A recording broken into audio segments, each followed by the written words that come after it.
बता दें कि नई दिल्ली में आयोजित BRICS Chamber of Commerce and Industry के विमेन एम्पावरमेंट समिट 2026 में गांधी विधायक कल्पना सोरेन को ट्रेल ब्लेजर अवार्ड से सम्मानित किया गया है। उन्हें महिला सशक्तिकरण के क्षेत्र में योगदान के लिए women empowerment trail blazers award से नवाजा गया है। उन्होंने कहा है कि यह सम्मान सिर्फ उनका नहीं बल्कि झारखंड की हर मैया और उन महिलाओं का है जो समाज और अर्थव्यवस्था को मजबूत बना रही हैं। अपने संबोधन में उन्होंने जोर दिया कि महिला विकास की भागीदारी ही नहीं बल्कि उसकी अगुवाई कर रही है और झारखंड सरकार। बल्कि उन्होंने मुख्यमंत्री हेमंत सोरेन के नेतृत्व में चल रही योजनाओं का जिक्र करते हुए कहा कि झारखंड में महिलाएं अब लाभार्थी नहीं बल्कि बदलाव की नेता बन रही हैं।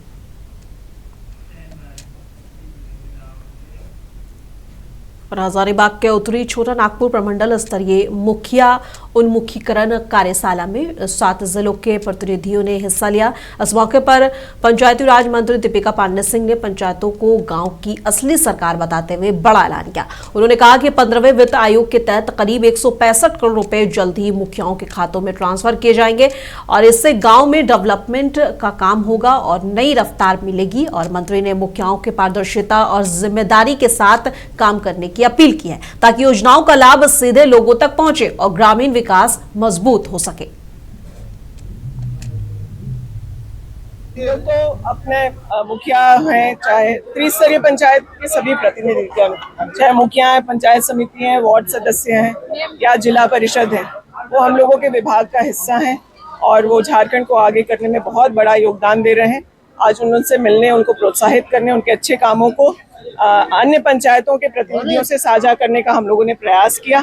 और जो राज्य में चल रहा है 15वीं वित्त का पैसा हम लोगों ने केंद्र से काफ़ी मुशक्कत करके ले आने का काम किया। इससे गांव के हर पंचायतों में जब पैसा जाएगा तो इन्हें काम करने की भी सुविधा होगी। पहली बार स्टेट फाइनेंस कमीशन का पैसा पंचायतों को दिया जा रहा है। ये हम विभाग की बड़ी उपलब्धि है। इन बातों को लेकर हम लोग यहाँ पहुँचे। और जामताड़ा जिले के नाला प्रखंड के सालुका गांव में फ्रेश कोल्ड स्टोरेज का उद्घाटन झारखंड विधानसभा अध्यक्ष रविन्द्रनाथ महतो ने किया है। इस अवसर पर बड़ी संख्या में स्थानीय किसान, जनप्रतिनिधि और ग्रामीण उपस्थित थे। महतो ने कहा कि अब किसानों को अपनी उपज तुरंत बेचने की मजबूरी नहीं रहेगी और वो फसल को सुरक्षित रखकर बेहतर मूल्य प्राप्त कर सकेंगे। इससे उनकी आर्थिक स्थिति मजबूत होगी और वो आत्मनिर्भर बनेंगे। बता दें कि किसानों ने इस पहल का जोरदार स्वागत किया है और इस मौके पर जेएमएम प्रखंड अध्यक्ष उज्जवल भट्टाचार्य और अन्य स्थानीय प्रतिनिधि भी उपस्थित थे। विशेषज्ञ मानते हैं कि ये परियोजना ग्रामीण अर्थव्यवस्था और कृषि विकास के लिए अहम साबित होगी। आज से हमारे यहाँ का किसान ठगा हुआ महसूस नहीं करेगा। किसान का जो उपज होता है और उस उपज का 16 आना मूल्य किसान के जेब पर है। और हम लोगों ने जो ठाना है तो किसान को आय में वृद्धि करना और आज से किसान के आय में वृद्धि भी होगा। सिर्फ किसान कोल्ड स्टोरेज का व्यवहार, उसमें कैसे फसल रखा जाता है, उस फसल को बाजार में कब बेचा जाता है, तमाम कई जो कला है उसको सिर्फ किसान अगर समझ ले तो मेरा किसान के लिए एक नया युग का शुरुआत आज से होगी। और मैं किसान को बहुत बहुत धन्यवाद देते हैं कि उनके पास जो भी कृषि उत्पन्न वस्तु है जो सड़ जाते हैं, नष्ट हो जाते हैं, उसको ला करके कोल्ड स्टोरेज में रखने का काम करें और उसको धीरे धीरे जैसे जैसे बाजार में उनके फसलों का दर बढ़ेगा वैसे वैसे बाजार तक प्रसिद्ध करने का काम करेंगे। मैं समझता हूँ हमारे यहाँ का किसान आर्थिक रूप से आने वाला दिन में अत्यंत बलिष्ठ और संपन्न है। और जामताड़ा में जिला परिषद अध्यक्ष का चुनाव शांतिपूर्ण तरीके से पूरा हो गया। इस चुनाव में 12 सदस्यों ने वोट डाला जबकि एक सीट खाली रही और पूर्व अध्यक्ष राधा रानी सोरेन मतदान में शामिल नहीं हुई। दीपिका बेसरा को एक बार फिर बिना किसी मुकाबले के अध्यक्ष चुन लिया गया है। पूरी चुनाव प्रक्रिया प्रशासन की निगरानी में और समाहरणालय सभागार में हुई जहां उन्हें तुरंत शपथ भी दिलाएगी। और अध्यक्ष बनने के बाद दीपिका बेसरा ने कहा कि वे सभी के साथ मिलकर जिले के अधूरे विकास काम को पूरा करेंगी और संतुलित विकास पर जोर देंगी। शपथ के बाद सभी सदस्यों और समर्थकों ने उन्हें बधाई दी। ईश्वर की शपथ लेती हूँ, निष्ठा को प्रतिज्ञा लेती हूँ कि विधि द्वारा स्थापित भारतीय संविधान के प्रति सच्चा विश्वास एवं निष्ठा करूंगी। कम समय मिला है, लेकिन हम लोग जिला परिषद को बहुत अच्छे से हम लोग चलाएंगे। पूरे जिला परिषद सदस्य जितने हैं हम सब पूरे अच्छी तरह से हम लोग एक साल दरमियान में हम लोग काम करेंगे। जो भी विकास का काम होगा हम लोग काम करने का हमेशा कोशिश करेंगे, ताकि हम लोग का क्षेत्र में जो भी विकास रुकी हुई है वो हम लोग काम करने का, आगे बढ़ाने का हमेशा पूरे टीम के साथ हम आगे बढ़ेंगे। पद के लिए निर्वाचन का कार्यक्रम निर्धारित है, इसके आलोक में ससमय कार्यक्रम पूर्ण किया गया है। जामताड़ा जिला परिषद के अध्यक्ष पद के रूप में श्रीमती दीपिका बेसरा निर्विरोध चयनित हुई हैं। उनको बहुत बहुत शुभकामनाएं। कितना जिला परिषद से भाग लिया था? सिर्फ एक कैंडिडेट थे और उनके द्वारा जो है भाग लिया। गढ़वा जिले के रंका स्थित फॉरेस्ट गेस्ट हाउस में झारखंड और छत्तीसगढ़ पुलिस की अहम बैठक हुई। इसमें दोनों राज्यों के कई वरिष्ठ पुलिस अधिकारी शामिल हुए। बैठक में सीमा क्षेत्रों में अपराध रोकने, अपराधियों और संदिग्धों की जानकारी साझा करने और संयुक्त कार्रवाई पर सहमति बनी है। साथ ही साइबर अपराध और वित्तीय धोखाधड़ी से निपटने के लिए तकनीकी सहयोग बढ़ाने पर भी जोर दिया गया है।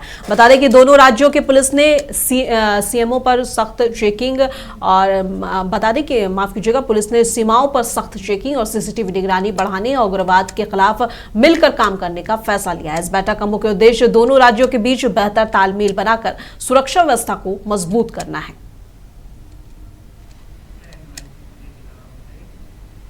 मसलिया के गुमरो गांव में श्रीमद्भगवत कथा को लेकर भव्य कलश यात्रा निकाली गई और इस यात्रा में 901 कुंवारी कन्याओं और सुहागिन महिलाओं ने हिस्सा लिया। कलश यात्रा गुमरो गांव से शुरू होकर रंगामटिया से बड़ा तालाब तक पहुंची, जहां सभी ने कलश में जल भरा और फिर दुर्गा मंदिर प्रांगण वापस आई। इसके साथ ही धार्मिक कार्यक्रम की शुरुआत हो गई है और हर दिन शाम 7 बजे से अगले 7 दिनों तक संजय शास्त्री महाराज भागवत कथा का वाचन करेंगे और गांव में इस आयोजन को लेकर भक्तों में खासा उत्साह देखा जा रहा है।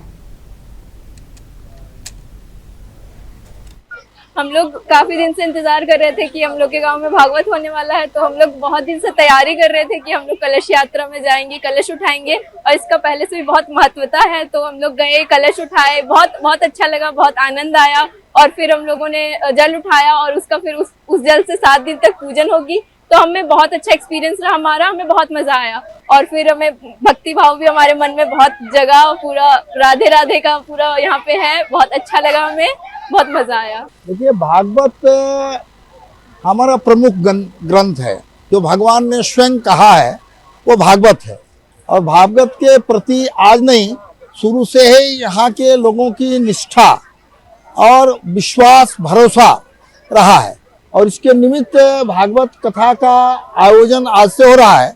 इसके पहले हम लोगों ने जल यात्रा का कार्यक्रम किया है और जल भर करके आज इस मंडप में रखा गया है और शाम से भागवत कथा का प्रवचन होगा और पूरे क्षेत्र के लोग चूंकि यह एक प्रमुख गांव है, इस क्षेत्र का जमींदारी स्टेट भी रहा है पहले यहाँ, तो तरह तरह के लोग आएंगे, हर तरह के लोग आएंगे और यहाँ का कार्यक्रम बहुत ही अच्छा होगा। और हमें जो सूचना मिली है कि जो प्रवक्ता हैं हमारे, वो भी अच्छे प्रवक्ता हैं। जमशेदपुर के ओलीडी थाना क्षेत्र में पुलिस ने प्रतिबंधित दवाइयों के खिलाफ बड़ी कार्रवाई की है। जानकारी के मुताबिक कोलकाता से जमशेदपुर पहुंच रहे एक युवक की गुप्त सूचना पर विशेष टीम ने छापेमारी की और बता दें कि जवाहर नगर रोड नंबर 6 में पुलिस ने जिशान अहमद नामक युवक को गिरफ्तार कर लिया है। उसके पास से 120 बोतल प्रतिबंधित कॉरेक्स कफ सिरप बरामद किए गए हैं। पुलिस के अनुसार आरोपी इन दवाइयों को अवैध रूप से बेचने की योजना बना रहा था। फिलहाल उससे पूछताछ जारी है और अन्य नेटवर्क सदस्यों की भी तलाश की जा रही है। कि एक व्यक्ति जो कलकत्ता की ओर से आ रहा है और कफ सिरप को लेकर के आ रहा है और भारी मात्रा में ये ला करके हमारे ओलीडी थाना क्षेत्र में बेचने का काम करता है। इस सूचना के सत्यापन के लिए एक टीम का गठन किया गया, जिसमें थाना प्रभारी में और अन्य पदाधिकारी और पुलिसकर्मी को शामिल किया गया और इसमें छापामारी के क्रम में जब हम लोग आगे बढ़े तो ये आपका गंगा अस्पताल जाने वाली रोड में एक व्यक्ति को हम लोग गिरफ्तार किए, जब उससे हम लोग नाम पता पूछे तो उनके द्वारा बताया गया कि उसका नाम जिशान अहमद है, जो 30 वर्ष का है, और पिता रेहान अहमद जो रोड नंबर 6 जवाहर नगर का रहने वाला व्यक्ति है। इसके पास से जब हम लोग सर्च किए तो इनके पास से एक लाल रंग का ट्रॉली पाया गया, और ट्रॉली को जब हम लोग खोल के सर्च किए तो उसमें 120 बोतल टोटल कफ सिरप पाया गया, जो ये आपका विल सेरेक्स कफ सिरप है, जो 100 ml का एक बोतल है। टोटल मात्रा 12 kg का है, जो 1200 GM मात्रा पाया गया है। इनको चूंकि ये पूर्ण रूप से झारखंड में खरीद बिक्री ये कफ सिरप का पूर्ण रूप से प्रतिबंधित है, ये सरकार के नोटिफिकेशन है, ये झारखंड में बिक्री नहीं किया जा सकता है। और इस आरोप में हम लोग इसको NDPS एक्ट के तहत हम लोग इसको गिरफ्तार करके थाना लाए। और ये कलकत्ता से, जैसे हम लोग पूछताछ में पता चला कि ये कलकत्ता से लेकर के आता है, और यहाँ लोकल का जो बच्चे लोग, लड़के लोग जो हैं, जो नशा के तौर पर कफ सिरप का यूज करते हैं, इनका कम ही कस्टमर है, लेकिन ये लोकल लड़के लोग को ही ये बेचने का काम करता है, जो कफ सिरप को अपना नशा के तौर पर यूज करते हैं। गढ़वा जिले में अवैध खनन, परिवहन और भंडारण पर नियंत्रण के लिए जिला स्तरीय टास्क फोर्स की बैठक हुई। बैठक की अध्यक्षता उपायुक्त दिनेश यादव ने की। उन्होंने सभी अंचल अधिकारियों और थाना प्रभारियों को निर्देश दिए कि पहली बार पकड़े जाने पर 50,000 जुर्माना लगे और पुनः संलिप्त पाए जाने पर प्राथमिकी दर्ज की जाए। साथ ही संयुक्त छापेमारी, शिकायतों पर त्वरित कार्रवाई और सुरक्षा मानकों का पालन सुनिश्चित करने पर जोर दिया गया। बता दें कि बैठक में पुलिस अधीक्षक अमन कुमार और पुलिस उपाधीक्षक यशोधरा और जिला खनन पदाधिकारी राजेंद्र उरांव सहित कई अधिकारी मौजूद रहे। प्रशासन ने अवैध खनन को पूरी तरह से रोकने के लिए कठोर कदम जारी रखने का आश्वासन दिया है।